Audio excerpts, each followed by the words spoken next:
አንቺስ ይሄ መልካስል ተብሎ ጧት ኤቭሪዴይ ሲጮህ ሄደሽ አሜን ምትዩ ነጠላ ለብሰሽ ምን ሆነሽ ነው? ምን ነው? አልሰማሁም ይሄ እንደሆነ አላውቅም እምትይ ከሆነ ይሄ ነው ትርጉም። ቀብኒ በተአምርኪ ወአድህንኒ እምማቴ በከመ አድሃኖ ወልድኪ ለዮናስ ወልደ አማቴ መዋዕለ ዕረፍት አንቲ ማርያም ጴንጠቆስቴ። እቺን በደንብ ያዙልኝ በደንብ። እምኃይለ ድካም ያጸን መዋቴ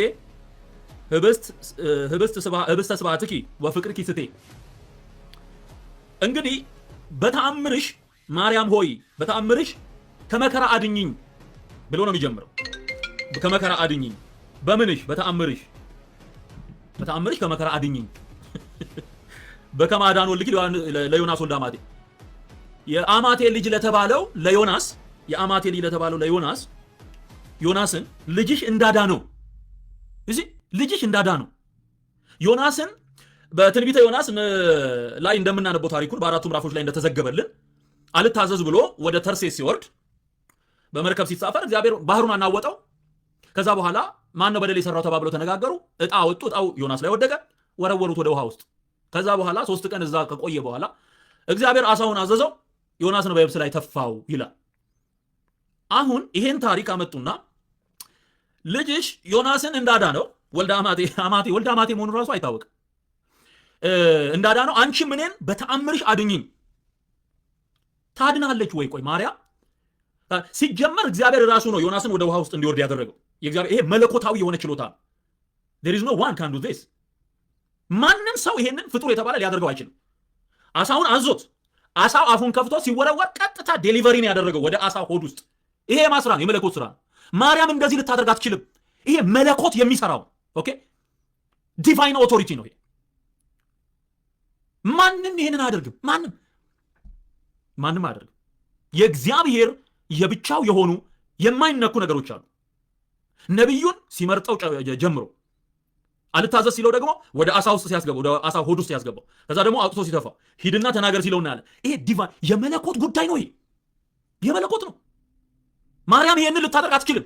በምድር ነበረች አይደለ? ማርያም ኢየሱስ በነበረ ጊዜ ከሷ በተወለደ ጊዜ 33 ዓመት ሲኖር እኮ ማርያም በምድር ላይ አለች።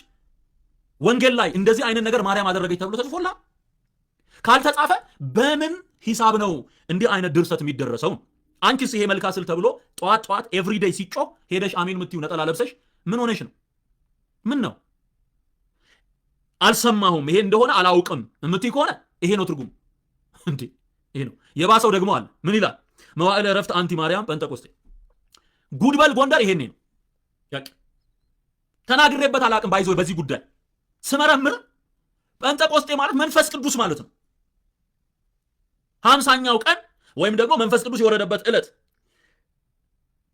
አሁን ለምሳሌ በዚህ በቸርች ኮንግሪጌሽን ሂስትሪ ውስጥ ከተመሰረቱ ዲኖሚኔሽኖች አንዱ ወይም ደግሞ ማዕቀፍ መካከል አንዱ ፔንትኮስታል ተብለው የሚጠሩ ቸርቾች አሉ። ጴንጠቆስጤ ይሄ መንፈስ ቅዱስ የወረደበት ቀን የመንፈስ ቅዱስ መጠሪያ ሆኗል።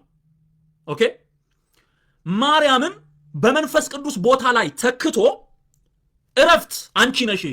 ልክ መንፈስ ቅዱስን እንደምንለው እሱ ሲመጣ ቤተክርስቲያን ትወልዳለች። እሱ ሲመጣ ቤተክርስቲያን ቅርጽ ይዛለች። መንፈስ ቅዱስ ከመጣ በኋላ ነው አገልግሎት የሰመረው። ፈሪዎቹ ደፋሮች የሆኑት በአንድ ጊዜ 3000 ነፍሳት እየዳኑ በአንድ ጊዜ 4000 ነፍሳት እየዳኑ ቤተክርስቲያን መብዛት ማድረግ የጀመረችው ከመንፈስ ቅዱስ መምጣት በኋላ ዕረፍት ነው። መንፈስ ቅዱስ የመንፈስ ቅዱስን ስብዕና ወይም ደግሞ ማንነት ኮምፕሊትሊ ለማርያም ሰጥተው አንቺ ነሽ ዕረፍታችን፣ ጴንጤቆስጤያችን አንቺ ነሽ። ምን ይባላል ይሄ? እሺ ይሄ እኮ ኤቭሪዴይ የሚባል እኮ ነገር ነው እየነገርኳችሁ ያለሁት። ጌታ ምስክሬ ነው። ኤቭሪዴይ ኦርቶዶክስ ቤት ከተከፈተ በኋላ ኪዳን የሚባል ጸሎት አለ። እዛ ኪዳን ላይ እኔ አንዳንድ ጊዜ ስለሚቀፈኝ በፊት ራሱ ይሄ ስለሚቀፈኝ አልፈዋለሁ ማለት ነው። አሉ የሆኑ ሰውዬ የሚመጡ በሌሊት የሚመጡ ሰውዬ አሉ እና እንዴ መልካስል አይባልም እንዴ ዛሬ ምናምን ይላሉ ማለት ጊዜ የለም እላቸውና አልፋለሁ። ይከሱኛል። ሄደው ክስ በቃ እየጊዜው ክስ ነው።